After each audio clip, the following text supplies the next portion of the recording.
So guys, I'm going to tell you a little bit about how we got started first. I believe this is an important part of who we are and why we exist today.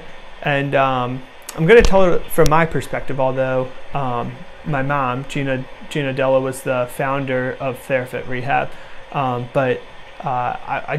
like to tell you guys about how I got started in it. So I was 14 years old when my Uncle Rich got involved in a serious car accident. He was a motor vehicle accident. It was actually his first day on his new job, and he was just so excited. He had a wife and a child.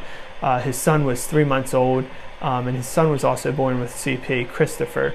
And it was the first day of his new job. He was down in Washington, D.C., and he had just started his own business. It was a wood refinishing company. And I just remember my aunt being so proud of him, and just the pride that he had for himself in that area. And it was the first day, and he had a call all the way down in DC, and he lived in Owings Mills, and he was going up 295, and he usually always called my aunt on the way home, and she never got a call.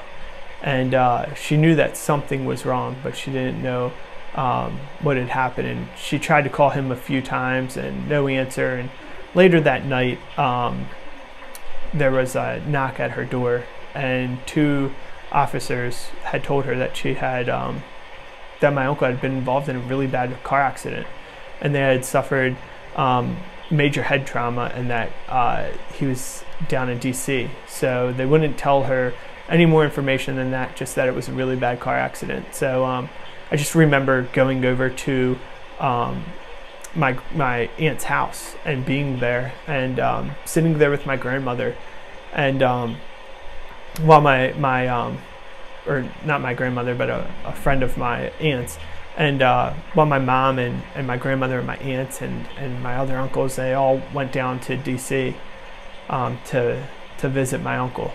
And I just remember sitting in there knowing that something had been very wrong, but not really understanding what it was.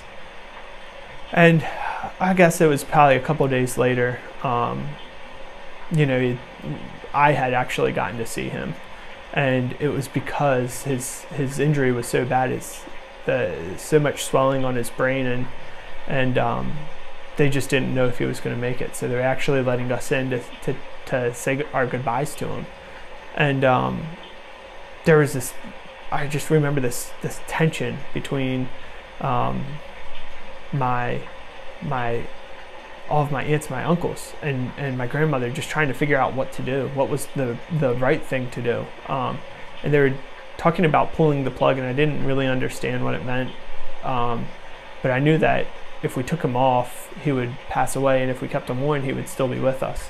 And I just remember how hard of a decision that was for them to make, and so much praying and energy went into it.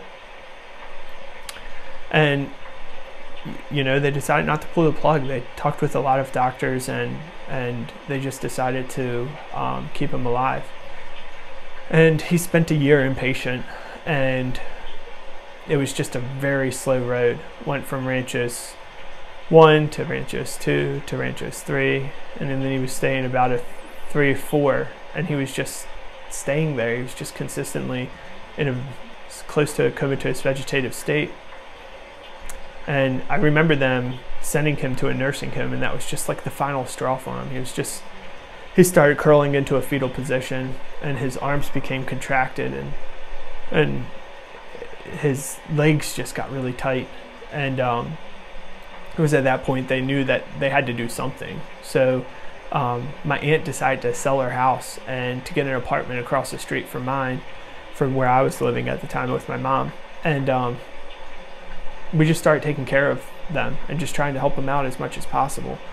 And it was at that time when my mom actually ended up quitting her job, and she started watching my uncle in the daytime so my aunt could go back to work. And while she was watching him, he would just sit down, he would just watch TV. And we couldn't get him into any rehabs or anything like that. It was just, this was it. Nowhere would accept him. So my mom did a lot of research, and she found High Hopes out in California. It's this brain injury program. It's like a day program for individuals with brain injuries, and they go there for the day and they just get therapies, intense therapies. And she found the Quadriciser there, which is one of our unique pieces of equipment. And that was the first time she'd ever seen it, but she just knew that this would be the thing that would help my uncle. So she ended up throwing this huge fundraiser for it, and we ended up getting enough funds to be able to purchase one. And she put it in her basement, and she started getting him on it, and slowly but surely this machine just started changing his life. And it took him from a vegetative state to pretty much where he is today. I mean, he started emerging out of the coma. He started becoming more responsive and more cooperative, and she just knew that this machine was doing something. And she put out some feelers in the newspapers whether or not this machine could benefit other people, and that's when she started seeing the need in Carroll County for something like that, something that people could utilize for exercise that didn't have the ability to do so.